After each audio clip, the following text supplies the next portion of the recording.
All right, guys, welcome to the Tony and Dakota podcast. We have some special guests today. They're actually a long mentor and friends, and Tony's going to introduce them. Hey, guys, this is Jay Redding and Kyle Cassidy.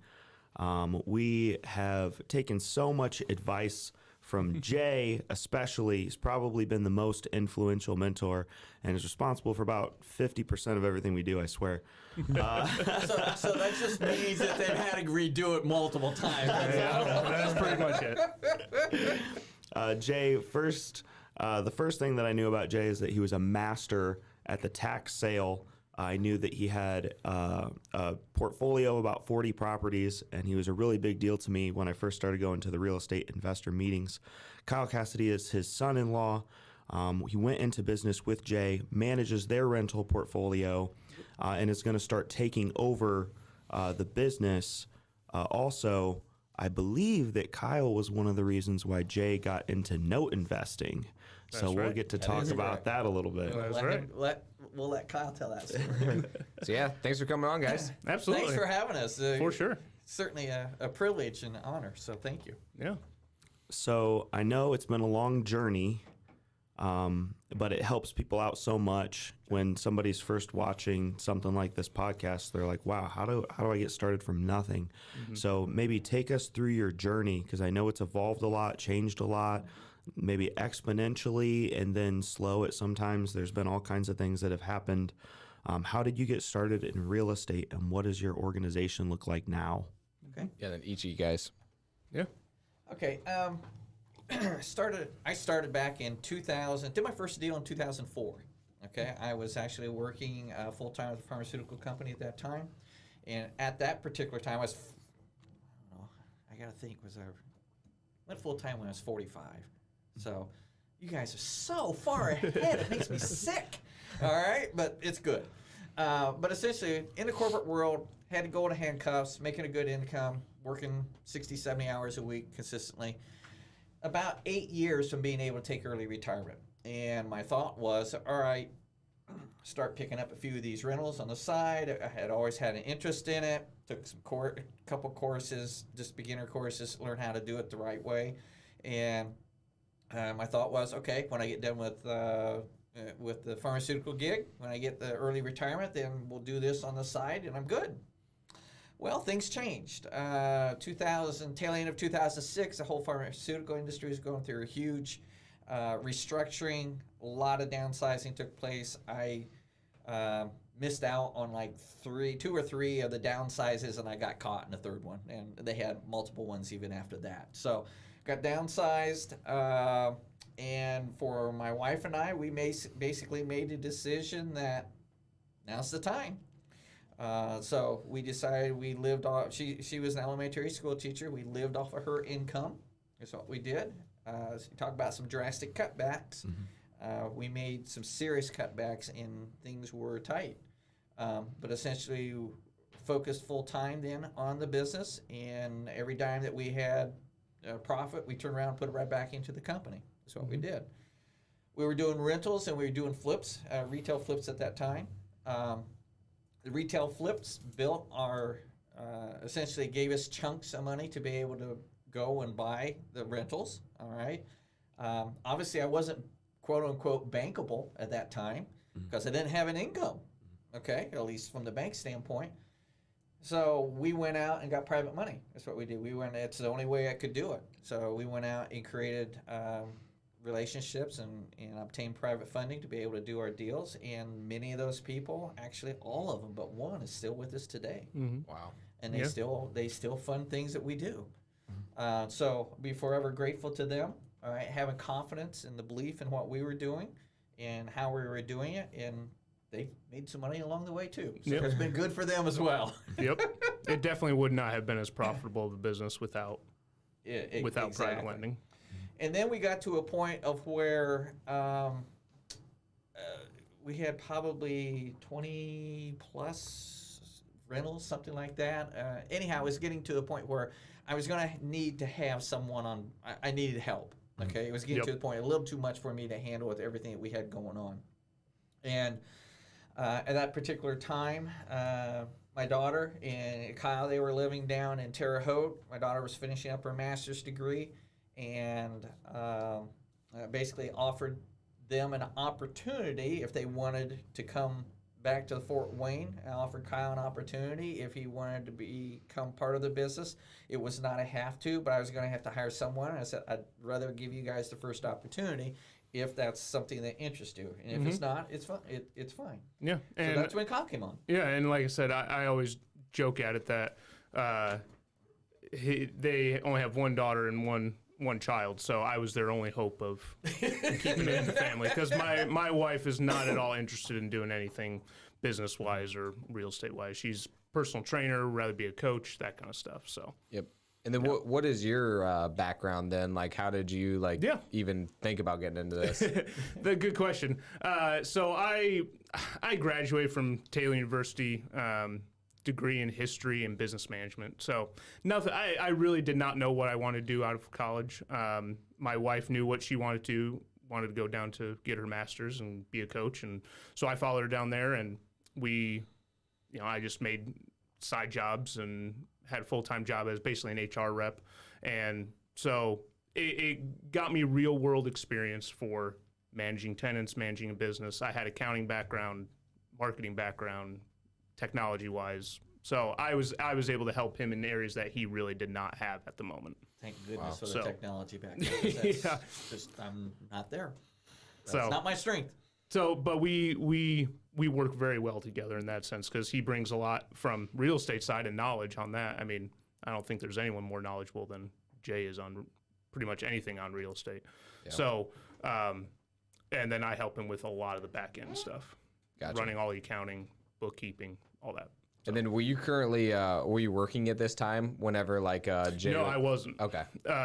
Not when he called asking. I was looking for my next career job at the time.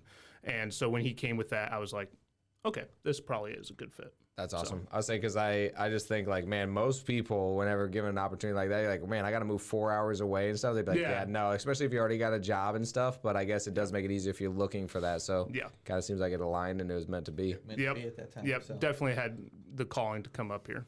That's awesome. For sure. Although they didn't want to live close to... My daughter didn't want to live close to mom and dad. I don't know why. Yeah, we're close enough. We're close enough. Yeah, I agree. That's awesome. That's fun. We kind of joke around that. But you ask, where our business is at right now. We have rentals. We do typically 3 to 5 retail flips a year still. Mm-hmm. All right. Do tax things. That's a questionable thing whether I'm going to still continue to do that. I'm not sure if that's in our vision for where we're going for down the road. So we're still discussing that. And then we started about 3 years. We're in our third year now. Mm-hmm. Starting really looking at notes, how that might fit into our mixture and into our business. And the more we've gotten into it, the more we've loved it. And Kyle's really the one that brought the note idea to us. Yeah. So we were at a point where we're managing everything ourselves. So we do all of our, all calls come into us, everything. So, and we like it that way because we have a lot more control of it over, what we do, what kind of maintenance items we choose to do and not choose to do. And overall, we've honed down our process to be much more streamlined, and we barely have any evictions now. It's much better.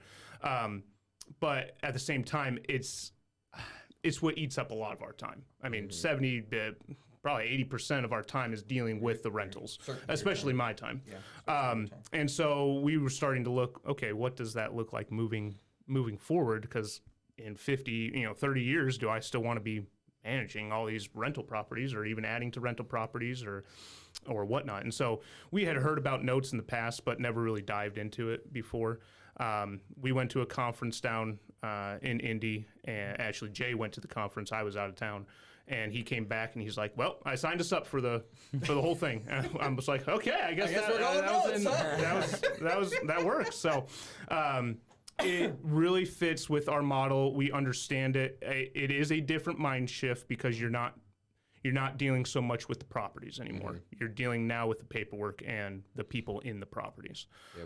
So you're looking at it from a whole different view. From the finance side. But it is really on the finance But side. in terms of the cash flow, it's identical to what a rental would be. Or even better. And usually better because you have no maintenance, you have no taxes, you have no vacancy. Unknowns. There's less unknowns. Way less unknowns. Yeah.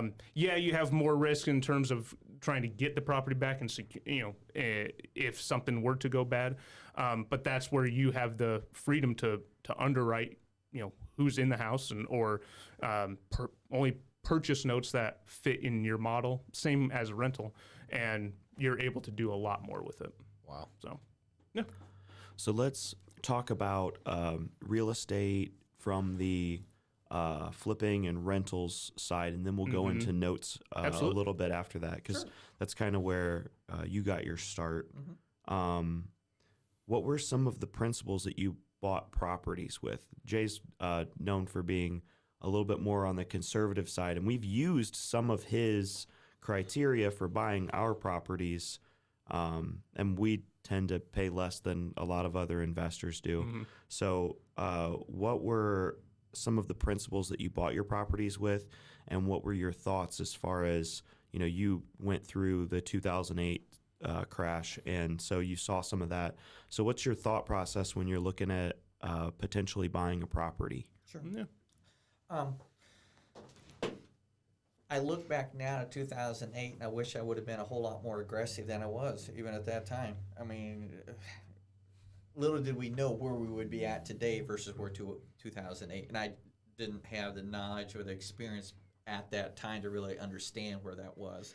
Yeah. Going back, man, I would have been a whole lot more aggressive. But even with that, one of the things that we always try to do is make sure that when we're looking at a property, that you've got more than one exit strategy. Okay, will it work as a flip? Will it work as a rental? All right. Could you do a lease option with it, or could you? I would say now a fourth one. Can you note it out?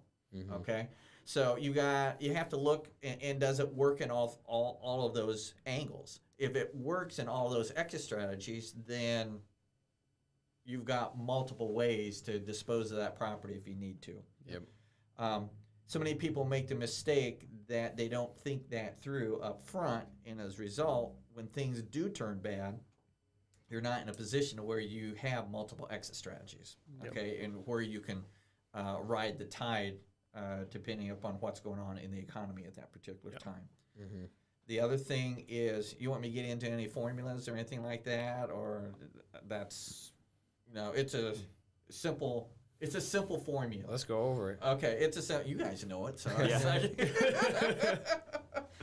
from the rental standpoint, you want to make sure that you're having cash flow. All right, and so many people, they get all excited about the property, but they haven't figured out what the rents are. All right, in the area, you've got to make sure that your rents and your fix up are in the right caliber, and that you're not over fixing the property for the area that the property is in. Yeah. Okay, it's critically That's important. a big one right It's now, a big too. one. People way overdo that. Okay. So the bottom line is, you can calculate this on a monthly basis, or you can calculate it on a yearly basis. But it's your gross rents times 0.70. The 0.70 counts for 10% for management fees, allowing 10% for vacancy, allowing 10% for maintenance items in there. Okay, you could put another 5% in there for capital improvements. We don't necessarily do that. We put our capital into that, since we're managing all of that. We kind of use that 10% also as the capital. So, but if you're going to have a property management, company management, then you might want to put also 5% in there as far as for capital improvements, like a refrigerator that needs to be changed, or a roof that needs to be done. You need to be putting that money back, because they don't last forever. Okay. All right, and then you subtract your insurance costs, and you subtract your Taxes. your property taxes, and that gives you your net operating income. Look at it from the standpoint as an investment on the rental side. You're going to look at this as a commercial property. You're going to evaluate it as a commercial property, even though it's a residential property. Yeah. That's going to give you net operating income, and then you got to decide, okay, what kind of return do you want to see? Do you want a 10% return? Do you want a 12%? I mean, honestly, back in 2008, I was buying stuff at 12 and 14 caps. I mean, way under. And those things now, my gosh, the cash flows on those are just huge now. Mm-hmm. Okay. Cap rates now are probably more in the 7 or 8 range. Okay, on the rentals. All right. So you divide that NOI by the amount of the by the cap rate, and that gives you the max that you can be in and still be able to have a profit. All in, and then you subtract, whatever expenses you got to put in to get there. Immediate repairs. That's where we put. repairs, That's where we put our capital improvements on. Yeah. Yep. Yeah. I mean, if you can pay an example of the max using that formula, the max you can pay is $60,000, and you've got to do $20,000 of rehab to get that property up to that mark. Well, the max you can pay is 40. Right. Mm-hmm. Okay, and get that type of return. So it gets back to what's the return that you want, the formulas. I mean, the numbers don't lie, okay? And you have to be able to be willing to walk away from the deal if the numbers just don't lie. Yeah. Every time when I've gotten in trouble is when I didn't follow the numbers. Yep. I would tell you that. And that's the biggest thing that we saw in when we were buying a lot. We bought, I'd say 13 so properties between 16 and 18, something like that. Yeah. And I would say we were pretty much, if it didn't match our numbers, and that was the offer we were making, and Period. no matter what Take it or leave happened, it. that was it. And we at that time we'd be able to get them, no problem, because we were doing all cash. But that has changed drastically. Right. Yeah. There definitely seems like there's a lot more competition now. A lot more Absolutely. competition, a lot more people that's overpaying. Yeah. Yep. Okay, that's Right. going to come back and bite some of these people. I'm going to tell you, when this tide change, Right. when the tide changes, you're going to see.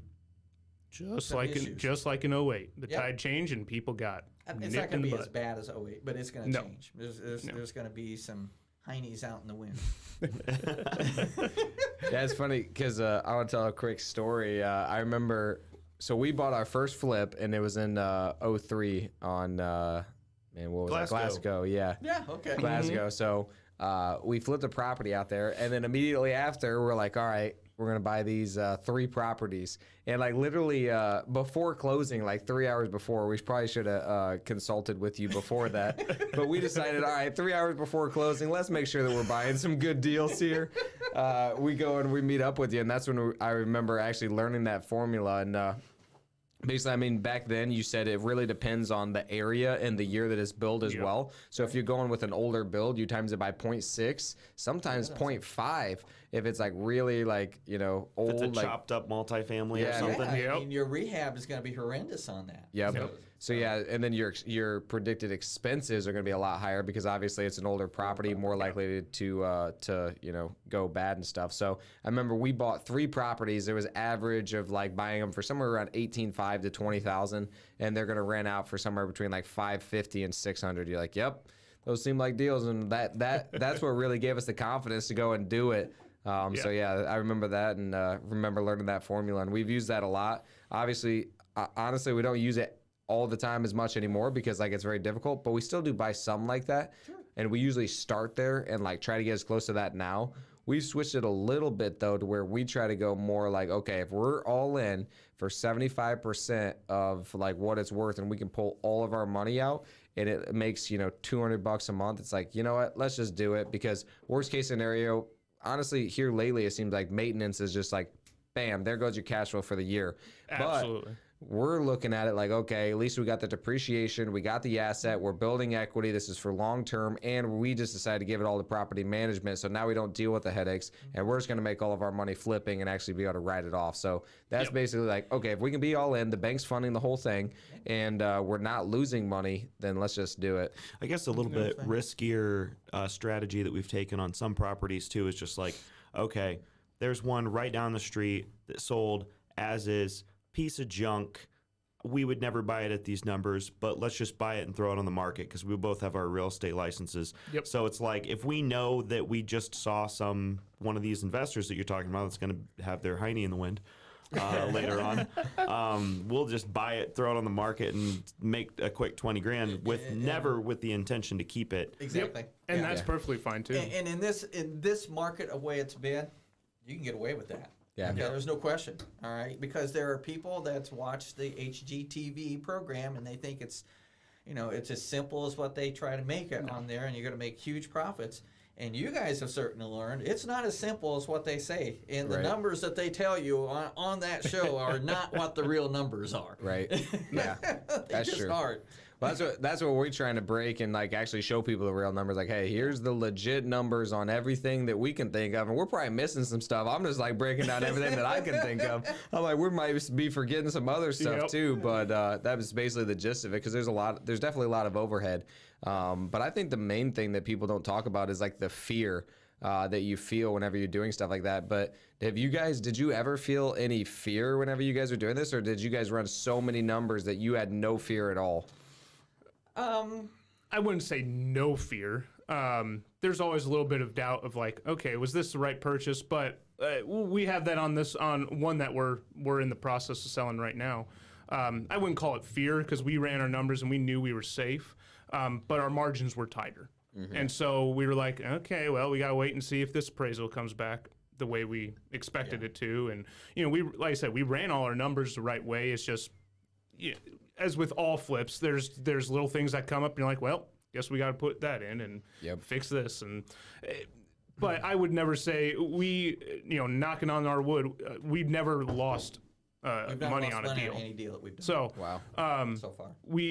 But again, that's us being more conservative. Could we have made more money on certain ones? Possibly, or deals we passed on because we thought it doesn't fit our model. Yeah, but at the same time, we haven't lost money on anything at the moment. So, so that's always been good for us. Yep. Part of the difference, and probably I'm sure this has an impact for me from the standpoint of being a little more conservative, is that you guys are much younger. If you happen to screw up, there's plenty of time to recover, and you probably will. If you would lose it all today, okay, you guys could turn around, start all over, build it faster and more efficient to the same level or larger in a third of the time of what you've done it now. Mm-hmm. I don't have that. Okay, want to do that. I'm in my 60s and I don't want to do that. So yeah, I'm a little more conservative because I'm a little bit later in life. I've got a little more to lose, and I don't want to have to redo it again down the road. Sure. So in the beginning, whenever you first did start looking at properties, so you had some properties and then Kyle came in later. Mm-hmm. Okay. So I guess Kyle, I guess that'd be a question for both of you guys. One is I want to know if when you were first starting, how much fear you had starting off. And then like if you have felt any of it, because I feel like I would feel a lot less fear if I already have somebody like that. Then I'm like, oh, cool, we're partnering up. Yeah. So did you experience any of that in the beginning when you first started? You're nervous. It's normal. That you learn the most on your first deal, and you're the scariest. You work the numbers over every which way but loose on that first deal. But that's the one that you learn the most on. You get through the first one, the second one becomes easier. The next one becomes easier. Okay. Honestly, the challenge is always factoring in an unknown. I don't know if we haven't done a deal where there's not been an unknown factor. Yeah. You just don't you don't know what it is till you open it up and start rehabbing and finding out, you got this and this, what you thought was going to end up being a 20,000 rehab ends up being a 30,000 rehab because of other issues now that you've uncovered and was not disclosed. Okay? Yep. That is just part of the business, and you allow for that, and that's part of it. The other thing is, I'm at a point, or I should say, we're at a point now. I understand what you guys are doing with the smaller deals and stuff like that, flipping on. That's opportunity. For me, my time, I'm just not going to do a deal unless there's a certain margin that's in it. Mm-hmm. Okay? What is your margin? We've got to make at least basically it's a 20,000 per 100,000 of valuation. 20%. 20%. Yep. Yeah, okay. we operate off of a net 20%. Is what we basically run off of. Yeah. Gotcha. So after all expenses, everything. Jay's not getting out of bed unless you're paying him 20 grand. That's right. That's right. And so then, Kyle, I guess, did you feel any fear at all? Like that's something that I always think about. Is like, okay, if there is somebody, because like there's a lot of people that want to invest in real estate. Obviously, everybody says it, but at the same time, like they're scared. So then, like, maybe you do just find a way to partner up with somebody if you have different skill sets, but you have the fear. But I don't know. Did you experience any of that at all? For me, the fear was just my personality wise. I like to be comfortable before I jump in. That's just how I always act. So that's where we work really well, because he's much more conservative, and I would say I'm much more. I need to make sure I know what I'm doing before I really just jump in and do it. But in terms of fear, I don't think I have ever had fear. My fear was more of making sure I operated the same way that he had operated in the past, so that it runs smoothly. But I wouldn't say, because like I said, when I close something or purchase something, we're talking about it, because it's both of our money. It's not just my money or his money or anything like that. It's the company's money. If the company's not making business, then neither one of us are happy. And so the fear really wasn't there in that same sense that he had of first starting a deal. Because, like I said, we bounce ideas off each other, just like you guys do, I'm sure, all the time. Of like, well, he may think, yeah, this is a great purchase. I may think, let's hold off and look at something else, or he may not be catching something that I see, and vice versa. So the fear, I don't think, was there, but I also had a great partner and a great mentor to walk me through it as well. So how much more confidence do you think that you now have having a partner? Like when you were first doing it and it's just you running the numbers, was it kind of like, oh snap, I hope I'm doing this right? And then now, like, you have, Kyle that's there to be like, yeah, I'm seeing the same thing as you are. Does that help you with confidence? Sure. Or? Oh yeah, it does. And I've done hundreds of deals now. I was going to say we've probably flipped close to. Well, I know we've done over more than 100. I know we've done over 100 plus. So we and our team that we have built, our construction team, maintenance team, realtor, all that, they've done all 100 with us. Wow. So they've been with us for 10 plus years. So it is really nice. We tell them what to do, and we know it's going to get done. And we walk through and they know what kind of, they go to Menards, they know what kind of material we buy, what kind of doors we buy, all that stuff. And so we can walk through the house and say, we need front door here, side door, whatever the materials are, and we can pretty much get it down to, we can walk through and put a scope of work together pretty darn quick. Yeah. We can sit down with our whole team in about 2 hours and be. And we've looked at we've flipped 100 houses. We probably looked at over 1,000 houses. Right. And so for us to walk in a house, and that's where I had to get more confidence. I can now go out and come back and say, good house. This is the offer we're making, or not a good house. Let's drop it. And so that's maybe more where the fear was, where I started going out, just me and our realtor going out and figuring out what was good or not. And then, but like I said, I come back and we bounce it off and see. So, yeah. I don't know if this is important to say necessarily, but I think it's a point that I might be valuable to people listening. I was thinking about how you guys haven't lost money on a deal ever. Dakota and I have lost money. We actually had our biggest loss this year of anything that we've ever flipped, and our biggest gain, which is still like it ends up. It helps out. It helps a lot. I've come close. I'll tell you that story. We have come close. But for us, or at least what I was trying to talk to Dakota about is like, hey, you're such a good salesperson. I'm so good at marketing. We have a team. If we get our money back, we can make up for it more quickly than if we sell or finance the property. Or if we try to make sure that we don't lose money, I think it'll actually cost us more in opportunity cost, because we're not turning our money over and getting our money back, because we have so many deals in the pipeline at a time that it's overwhelming the amount of money that we have to raise and find and that sort of thing. So I think it kind of depends on your principles and the speed at which you do things too. Because like for us, we are doing a drag race. Like Dakota and I are drag racing our business. Totally different. And I'm sure that's what you've seen as you talk to other real estate professionals. Everyone has a totally different model, even though we're still in quote unquote real estate. Everyone's model is so different. Like I said, we like way more passive cash flow, and so that's why we we chose to stick with our rentals and move more into notes rather than just straight flipping. Now, again, we're not making the big chunks as quickly, but we're still getting cash flow, and that's what we're living off of. One of my goals was developing generational wealth, long-term generational consistent wealth and cash flow. And that's how our business is structured. If we do a flip, it's because it's a great opportunity. We'll get a chunk of money. Whereas for you guys, flipping is your business. Okay, that's what you're doing, and you're or wholesaling or whatever. If you're doing wholesaling or flipping or whatever in that respect. For us, it's just an adjunct to what our overall business. So you're exactly right. You would be able to recoup that just because of the speed and volume of terms. Yeah, that you get your money back. I don't want to work around. as hard as you guys. I'll be honest. Yeah. You guys are killing it, which is great.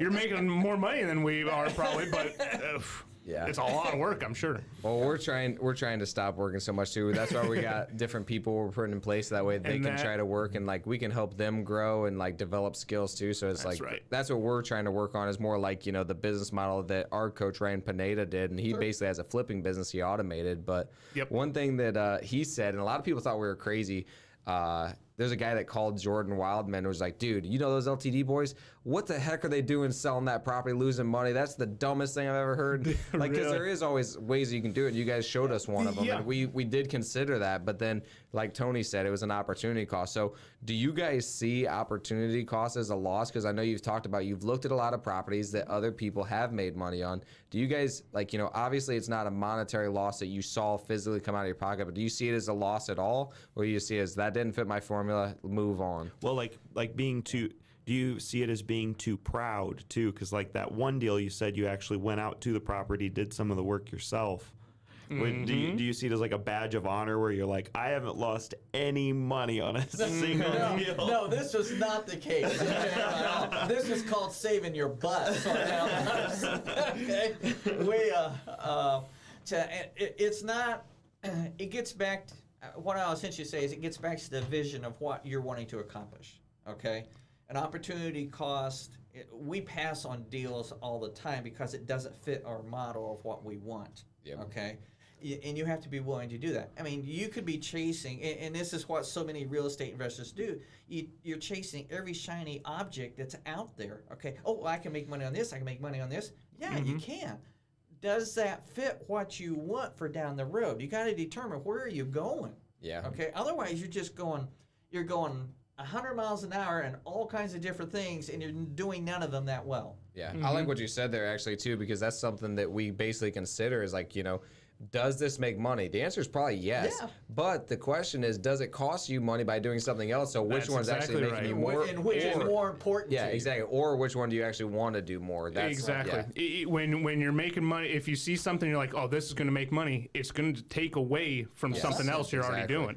And that's a big thing. Is it going to take away from personal or part of your business or something that's working well to make this and maybe make more money?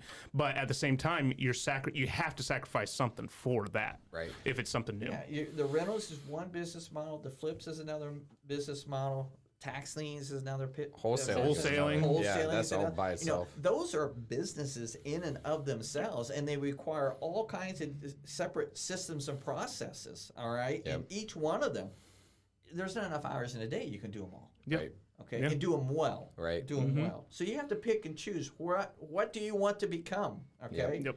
And what do you want your business to look like down the road? Yeah. Yep. Do you guys go over that vision for the business together, or did you create that by yourselves and then? Yeah, that's a great question. That's what we just got back on and are working on, but. As partners, which is what basically we are, you have to be on the same level. Because just for you guys, exactly the same for you guys. If Tony's looking to be like, well, in 10 years, I want to be doing this with my life. I don't want to be making podcasts or whatever. Sure. But you're like, no, I love sales. I want to keep doing as much marketing and as much whatever as you want. Well, those are two different avenues. If you guys aren't on the same page going forward, you're going to end up completely separate areas of what you're not wanting to do. Right. And so that's what we weren't necessarily opposite, but our strengths are opposite. Yeah. And that was the big big telling sign for me, because I was struggling with vision for the last 6 months or so, trying to figure out, okay, I'm taking over this business. What do I want it to look like? But at the same time, what do I want to be doing? What do I enjoy What do you doing? want your life to look like? Exactly, and I'm still working on it. I mean, that's a tough thing to answer. A longer process than just sitting down and writing it out. Right. And so that's where we got on the same vision, I guess, of, we want long-term wealth, generational wealth, to be happy in the business and enjoy what we do. But I know, as for me, if I took over what Jay has been doing and is doing, I would not be as happy because it just doesn't fit me personally. Yep. I love doing bookkeeping and accounting and all that kind of stuff, and he doesn't like doing that. He loves doing sales. He loves making the deal and seller financing and all that. And so, okay, how do we structure the business where I can now help him in that, but still I'm going to end up being the owner of the company? Yep. And what does that look like for down the road as I transition out to have a person in? Just like what you guys are doing. I mean, you figured that out already, being, okay, let's bring in someone in to do all of our acquisitions. And they're allowing you the freedom to do what you want to do and make more money that way. You're not worrying about being on the call all the time and closing it. You know what I mean? Yep. And that's a huge step. And so a lot of people don't. A lot of business owner, self-employed business operators. There you go. Operators, they don't have that vision. Owner operators. They're doing it all, everything under as themselves. Yep. So. When you guys went to this seminar, did they give you guys any good strategies? Because obviously you said you can't just sit down and write it. Did they give you any strategies to help find that vision for your life? There's a whole process. A lot of different things. Right now. Okay. Yeah. So, can you share you got one big one that was just one that was man, this one really helped a lot? Yeah. For me, it was. He calls it burning it all down. So basically what Jay said, if you lost everything, business, no spouses or family tying you down to a certain thing, and if money was not, you weren't seeking to be... Money wasn't an object. Yeah, okay. Not necessarily an object as in you could spend whatever you want, but an object as you're not relying on it. What would you turn around and do if you could do anything you wanted? And then how do you what would that be? And that's where you start writing things out of, all right, what would your ideal business be? What would your ideal client be for that business? What would your ideal employee be for that business? And start writing all those things out. And that allows you to have a groundwork to then move forward of being like, okay, this thing might look good and it may be making me lots of money, but it's not fitting in this vision of what I want to be doing or what I enjoy doing. Yeah. And if it doesn't fit, then I don't pursue it. Yeah. And so that was a big eye open. That helps you determine or get you started on figuring out, okay, what is that vision that I want to have? That's awesome. Yeah. Yeah. It was very helpful. Was there anyone that stuck out for you, or is that the biggest one for you too? Well, that was truly the goal. Our goal going to it was okay, how do we make this transition, look at it? But the bigger question becomes, okay, we want to develop the business so that it sustains what we want to do in life, not the business running our lives. Mm-hmm. And that's where so many business owners get it so turned around. Yep. Mm-hmm. So it's a rethink of okay, what do I want my retirement to look like? Mm-hmm. Okay, I still want to have somewhat of a pulse on the business of what's going on, but it doesn't require. I don't want to have to be in the office every day. Maybe I'm in the office, half a day, 3 days a week. Yep. All right. I want something I can do from anywhere in the country because my wife and I were looking at, we've got four trips planned this year. We plan on doing more traveling, and the notes fits that very well. The operational part, just the consulting from time to time with Kyle, what's going on the rental side, maybe us moving the management over to a management company, all right, so that we're not into the middle of it, and we're just checking from time to time on our schedule when we want to see, drive by the properties, make sure the conditions are right, that the properties are in good shape, that type of thing. Yep. Mm-hmm. So it's really a vision of what that retirement is for me, which I had not necessarily. I told my wife, if you expect for me in retirement to come and sit home all day, you're gonna bury me in 6 months because that's not me. Right. That's not me. I can't do that. Yeah. So I know myself well enough in that respect. And I kind of knew that going you knew going that forward, anyway. but what did that look like for me? Was I still bringing in, what did he really enjoy doing, and what would he enjoy doing for the next 20 years that he wants to do? So it gave us the tools we needed to have those discussions and to figure things out. And we don't have it all figured out. We're in the process of working through that. But through that we're right now, setting but aside time during the week, out in our schedule to sit down, work on it, say, all right, this is where I'm at. This is right, and that Where's the vision changes we need to and that do, vision could change every 6 months to a year. I mean, based on what happens in life. So it's not a set. As you said, you're not writing it in stone. It's just getting it down on paper and working through it. But it takes time to get the initial one done. Yeah. Because you got to really do a lot of soul searching. To be No question. I say because I like what you said there, like the business owns people, because I definitely think that we see that we chase every opportunity. We're like, man, we're gonna do it, and then we're like, okay, cool, we made a lot of money, we have a lot of money. Why did we do all this? Exactly. Like why did we do this? I don't get it. Yeah. What do you gain? You're spending all the hours that you're doing. You make all the money in the world, but you've lost your family. You've lost your. You have no self-respect for whatever. Okay. Sure. Friends, you haven't done hobbies, you haven't done anything. You don't have any of that. It's a work-life balance scenario. Keeping the priorities the priorities. Yeah. Have you ever found that you enjoy the building more than you enjoy doing other things at all? Have you noticed that, or do you guys like really enjoy? I enjoy the building. He loves building. I love the putting the pieces of the puzzle together and building it up and growing the business. And that's me. I like that. I say that's the hardest part for me is like whenever I'm on vacation, I'll be there for a week and I'm like, okay, I got to get back. I got to get back, man. Like, it's just like, it's something like where like I really do enjoy it. So like, that's what I always struggle with is like, man, like I feel like the business is taking over my life. But at the same time, there's nothing that I enjoy or like would want to be doing more than that either. Yeah. So I'm like, but you got to do other parts of your life. I know you have to, because otherwise I'm just like, I get burnt out one day. I'm just like, oh snap, I don't want to do this right now. And then I'm like, but I have to because I've already created this entire monster that can't run without me now. Exactly right. That's right. Exactly right. And again, you guys have the building blocks already to figure that out. Of you don't have to be the center of your business to make it work, and it still works just fine. Yep. And he struggled with that for a while, and then he was like, okay, I do need help with this, and that's where he hired me. Yep. And then we're moving along through that. So it's been very good.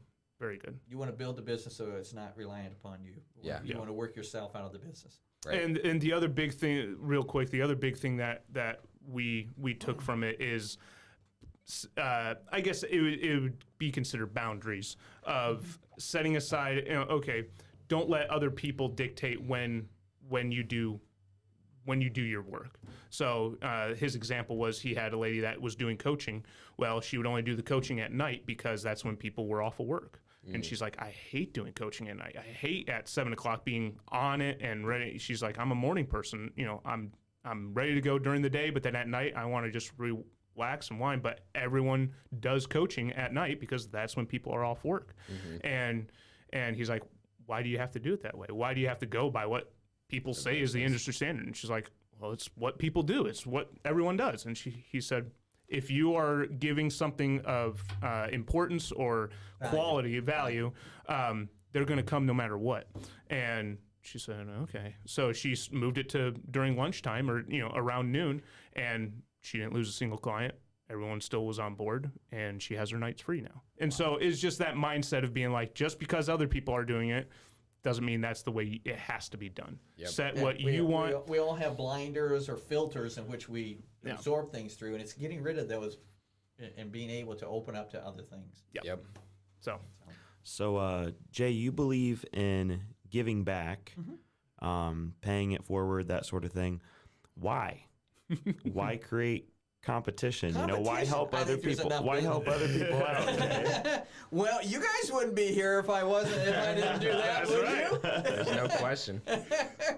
Well, I think that we probably still would be here, but we would not be as far along. I can say that. Like, we'd probably have half the properties and probably own them for more.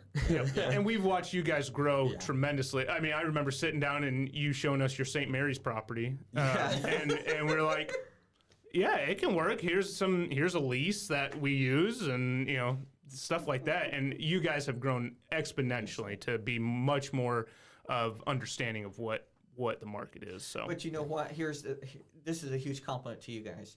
You came, you asked for advice, you asked for guidance, and you implemented. you implemented them. That's the big one. Yeah. Okay, I've had a few people over the years, okay, have come, they wanted my advice and it did nothing. Okay, I hate that. Yeah. I'll be honest. Yeah, Okay? that sucks. Particularly with any of the guys, and you know who I'm talking about, all the guys who have shown the success, they're willing to give back their time and everything. Stop and think how much they are worth on an hourly basis when you stop and figure out what their net worth is. And you don't have a clue, but I can tell you they're in the millions. Right. Okay. All right. You stop and think of what their net worth is, and you're wanting to sit down over lunch or whatever, and that's fine. We are pretty much all willing to do that to help other people become successful because it is a business that can truly change your life, all right, in a very positive fashion, all right? But don't take that lightly, Right. okay? If you're going to pay, because quite honestly, some of these guys are making more than what the attorneys charge an hour, Right. okay, to be honest. So think of it in that response. So for anyone that's out there, we're all happy to do it. We're happy to help people who are willing to put the effort in to give them guidance so that they can improve themselves. Right. That's the bottom line. Right. Yep. That's what we've actually been talking about too. Is like a lot of people are like, "Hey, you want to go out to lunch? You want to do this? You want to do that?" We're like, we really do not, because like of how many people we have talked to, and that's why That's actually a boundary. That's a boundary. That's for actually them. why we started the course, is because like we obviously want to help people. Like there's no question about that. We gave a lot of free advice. We made videos and stuff, but at the same time, we're like, man, like every time that somebody asks you out to go out to lunch, that's taking away from your business. That's taking away from your family. That's taking away from your spiritual life. That's taking exactly away right. from other things that like I don't think that people realize that. And then they go and ask questions that they already know the answer to. They've looked up the videos and stuff. It's like, man, like I'm not going to tell you anything that you don't already know. Really, the question is, like, do you think that there's a way to help those people to take action? Or like, have you thought about that at all? Like finding a way to motivate them? Because that's really what we want to figure out. Like, how do we get these people to take action? Because like you said, it changed their life. I've always been a believer of, you know, the old story, you can hand someone a fish and feed them for the day versus, all right, teaching them how to fish. But at the same token, you can only lead a horse to water. You can't force them to drink. So the bottom line is, if you're motivated, stop excuses. Okay, just flat out stop giving us excuses. Everyone has excuse-itis in their life that they could be using. Get real with yourself. You may not have the same advantages as someone that's over here, but what do you have? Take what you have, leverage that to the next level. It's a step by step process is what it is. All right? And stop whining. Yeah. Okay, I'm gonna just call it what it is. Stop whining. Right. We are in such a society right now that is a victim mentality. Okay, get over it. You live in the freest country of the world to be able to do and make anything of yourself, have anything if you want, only if you're willing to work. Right. If you want to sit on your butt all day and eat bonbons or whatever, then that's your choice. But you're going to get the results of that too. Right. Okay? Yep. If you don't know something, there's plenty of people to go to, but to help you. But be willing to implement it, be willing to start, be willing to put an effort into it. If you're willing, 90% of the deal is showing up and being willing to do the work. Right. You know that personally from working at HR. When you're down at Basically, I was hiring people for jobs. Yep. Okay. And yeah. All right. So the opportunity's there. If you're not willing to seize it, don't complain. Yeah.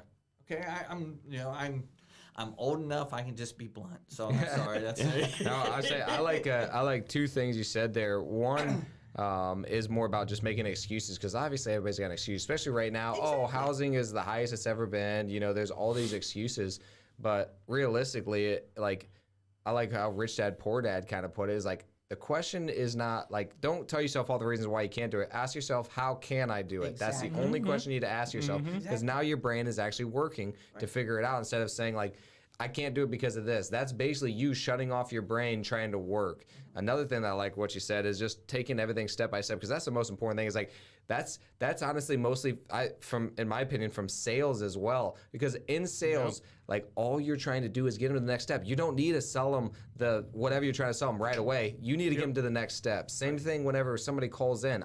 We're not trying to buy their house on the phone. We're trying to set an appointment. We get to the appointment, we're trying to get them to the contract. We get to the contract, we're trying to get them to the closing table. Now we got it, but we don't try to take them from the phone call to the closing table. That's not work. We're trying to get to the next step. That's the main thing that people got to realize. Like, you're not trying to You're build not an going to go empire from here to here overnight. There's a lot of steps in between. You need to take it one step at a time and find out what's your next step that you need to take. So every one of us have all done our first deal. We all started with our first deal somewhere. Okay, we all started. Okay, with being fearful. Am I doing this right? Okay, to get over that hurdle, take the step and move forward. The next step gets easier. It is much easier guiding someone who is in motion than getting the inertia to get them started. Right. Just get started. Right? We can guide you where you need to go, but if you're not moving, there's nothing to guide. That's right. And it goes back to that vision. I mean, if their vision is something totally outside of real estate, but they see real estate as a way to get them to their vision, well, there's not that motivation to go and do that. Unless their vision is super strong and they're like, I need to do real estate so I can get there. It becomes much more difficult if they're not motivated in that. So for beginners, what do you think is the best mode of investing? Because, we started with some rental properties and flipping. There's notes. You can start off wholesaling. Some of it depends upon your skill set. Do you think that it's necessary for someone to start by creating some leverage and buying rental properties? Like that would be the best mode? Or can you actually start with note investing? Sure, you can start with note investing. Okay, you can start take an inventory of where you're at. Look at what do I know? What skill sets do I have? What can apply? All right, and what appeals to you? That's okay, right. We've never been big. Now I've done 30 deals in a year, wholesale deals, but that's never been a core business model. Okay. All right, you guys have taken that 30 and made it 300. Okay, so literally. So, but that's not our business. Okay, to me that never appealed to me because I felt like it was exchanging, at least in the initial, I was exchanging hours for dollars is what I was doing, and that wasn't the purpose of why I got into real estate. So my purpose was wanting to generate long-term cash flow. We're all about developing monthly cash flow, residual cash flow that's not dependent upon us. If something would pass away, if I would pass away today, God forbid, hopefully not, those rent checks and those mortgage note payments are coming in next month, regardless of whether I'm here or not. That's what I like. That's the security, my personality profile. That's the security that I like. Okay, in that respect. For you guys, for you as a salesperson, you love the adventure. Right. You do. You love conquering and building and everything, and it fits you perfectly. Okay, so it's not. I'm not necessarily going to say it's one particular avenue. Okay, I mean there's people who do tax liens and they have multi-million-dollar business out of just tax liens throughout tax liens and tax deeds throughout the country. Okay, you can take any of it to the level. Just find the niche that you like and start there. That what you think you like. Start. Yep. Yeah. Okay, there's so many different things about real estate, so much flexibility in it that no two businesses are going to be the same. Yep. So we need to flash this book, Dakota. Yeah, for sure. So Jay and Kyle wrote a book. It's called Ask Kyle and Jay Be the Bank, An Introduction to Note Investing. Yep. Like I said, our best mentor wrote a book, so you guys should buy it. Yeah, so tell us a little bit about the book, how they get a hold of it, and then are you guys still doing your weekly calls? Yes, we are. Okay, cool. Yeah, and we're going to make this available to people if they want actually free. Yeah, Oh, wow. We'll put it. We'll put a link in. Yeah. We'll give you the link to Yep. put in the description so definitely. that And they can everything. go and take a look at it. And Dang, free? Free. That's it's a free. amazing. It's Yeah. a digital book, but Yeah, yeah, we're it's going to free. give you the Still, that's digital awesome. version of it. That's what we're going to give. So That's amazing. That's right. whole purpose of the book is essentially people are not aware about notes. Okay, it's just it's Some on the people other think side. some people think they're paying a mortgage when in reality they're actually paying their note. Yeah, The mortgage is you don't pay anything on a mortgage. the mortgage is a collateral. Okay, it's a collateral. It's a security instrument. But that's what it everyone is. says. So is the you're house paying is a the mortgage. collateral. The mortgage is the security instrument, and then the note is the terms of what you're borrowing. So At least here in Indiana, I should say. in Indiana, every state's a little bit different. So, but the bottom line is, this is the introduction to give you just kind of an overview. This is really built for written for someone who really doesn't know anything about notes. Notes can be a great alternative, an alternative investment. All right, it can be as active or as passive as you want it to be. You can buy performing, non-performing notes. All right, everyone will, the different people who just don't know the business. They say, well, what if they stop paying? Well, what if they stop paying rent? Right. Okay, it's the same thing. Yeah. Okay, you have multiple ways, all right, of being able to mitigate those risks. Okay, you own the paper. Okay, you own the paper. The house is collateral. We're not out buying notes that are just typically written right at the table. Okay, Yeah. the notes that we look at, we buy in the secondary market, and think of it as in the secondary market, the scratch and dent world. All right, everybody's familiar with what scratch and dent is as far as appliances. Well, you've got different levels of scratch and dent in there is what you have. And the reason some of these notes are on the secondary market, some of them come out of hedge funds, some of them come from seller financing. They didn't make the criteria to be able to be traded on Wall Street. The banks trade notes back and forth. They buy notes back and forth from each other all the time. They put them out on Wall Street. I hate to tell you, but your retirement funds right now, people, are probably invested in some notes. Okay, you just don't know it. Yep. Okay, but these notes didn't necessarily make the grade for whatever reasons. Maybe it was a scenario where the borrower wasn't quite as strong. Maybe it's a scenario where someone had a catastrophic event in their life and they've had to modify the loan. But we, as the owners of the note, we can determine all of that. So they're not perfect, okay? But that doesn't mean that they're not good people, that they're not going to pay, because quite honestly, the default rate is, as long as you're looking at certain parameters, is actually quite low. But can they default? Yeah. I mean, just as any bank loan can default. So you look at modifications. You can do a dilute. There's all kinds of things that you can do. I'm getting too deep for where this book is. So get on the training. Get on the training. Get on the training. We'll discuss that. But the bottom line is, this is an overview to just give you an idea how it can fit into your portfolio. That's right. It's a great alternative, all right, that's available to you. You can be as active or as passive, or maybe it's a scenario that we utilize private money in the note business as well. We can use the note as collateral to borrow money from someone. Certainly, we've done that. Maybe you just want to be a private lender and let us do all the note stuff, and you just want to earn above average return. It's the same thing applies in that respect. So, you guys will have the link. What we're asking, if you want a free copy, what we're going to ask you to do is essentially sign up. Go to CassidyInvestments.com, sign up to our newsletter. All right, that we send out on a quarterly basis, and you'll get a free digital version of the book itself that you can read. It's a 30-minute read. It's a very easy read. So I'm a slow reader. I read it in 30 minutes. No, not too many pictures for Dakota, but I mean, but it will give you just it gives you a basic understanding of what the note business is. And then if you want to learn more, you can sign up for our monthly meetings that we have via Zoom.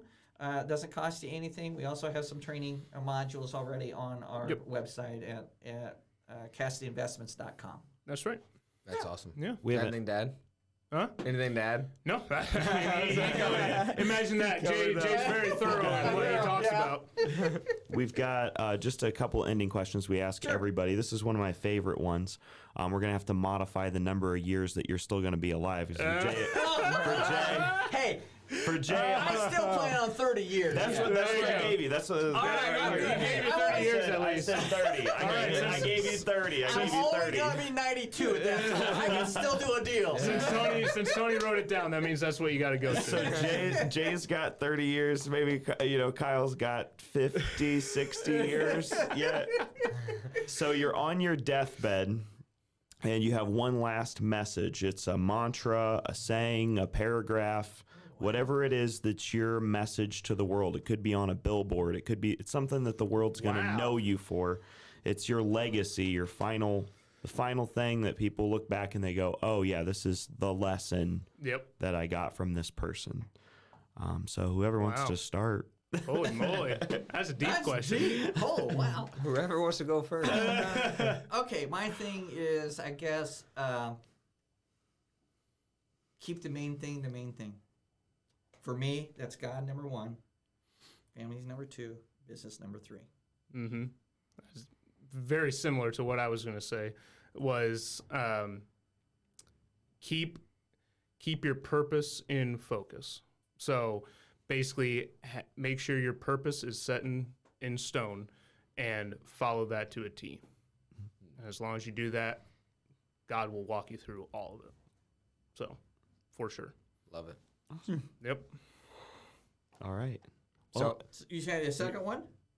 I was just going to say, I was going to ask the next question was, how can listeners get a hold of you? I know you said CassidyInvestments.com. Yeah, Yep. info at CassidyInvestments.com. Is our email. Yeah, that's But yeah, that's CassidyInvestments.com has all the info we talked about: newsletter, live streams, all that fun stuff. And they can there's a tab they can contact us there. Or if someone has they took back a note or something like that, or made a land contract that they'd like to sell, rather than wait for all the payments to come in, they can reach us that way as well. We'll give them a free quote. Cool. What's the easiest way for them to get a hold of you for that? Just the same thing, just email? Yeah.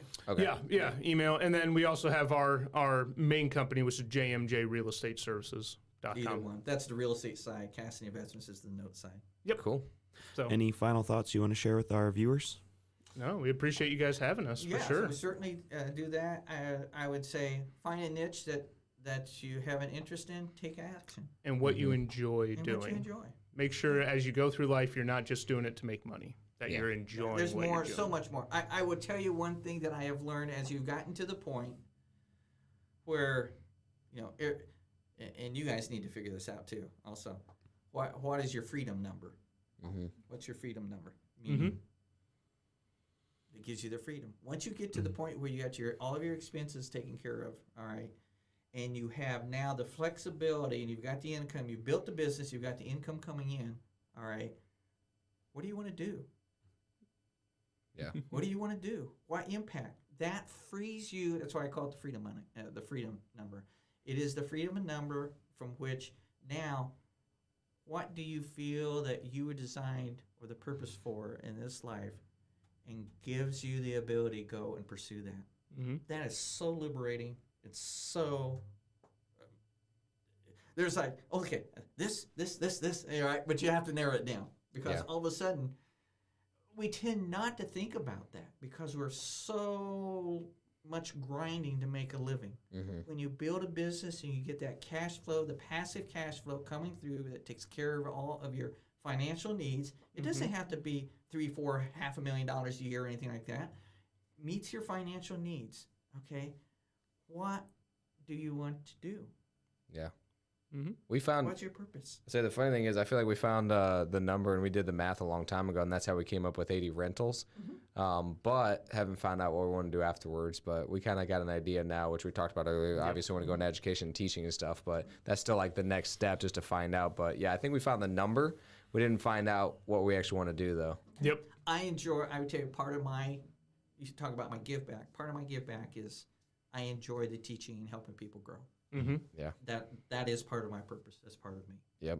No question. so I Well, you've helped us grow, which helps other people too, because we plan to help a lot of other people. So that's what something else that we look at is like, man, every time you guys help somebody, you don't know the impact or the ripple that you're making on the entire the world. legacy that you're leaving behind. Exactly. Yep. So Exactly. I feel very blessed and very honored to have had an impact. At least I think an impact in a number of Yeah. people's lives that's in this business and helping them to grow to whatever level they're at. Yeah. Huge influence. Keep the main thing, and make a ripple. There you go. There you go. There you go. Yeah. Thanks again for coming on, guys. Thank Appreciate you. it. Our Yeah. pleasure. All right, guys. Well, the TV just turned off, but I guess our time's up. now the TV just automatically does. But thanks again for watching, guys. Just a reminder that the course is almost done. We're editing, so you guys watch out for that. Hopefully be editing the videos by the end of this month and get that out. We got all of our videos recorded. And stay tuned for more guests. If there's anybody that you guys want to see, let us know. Peace.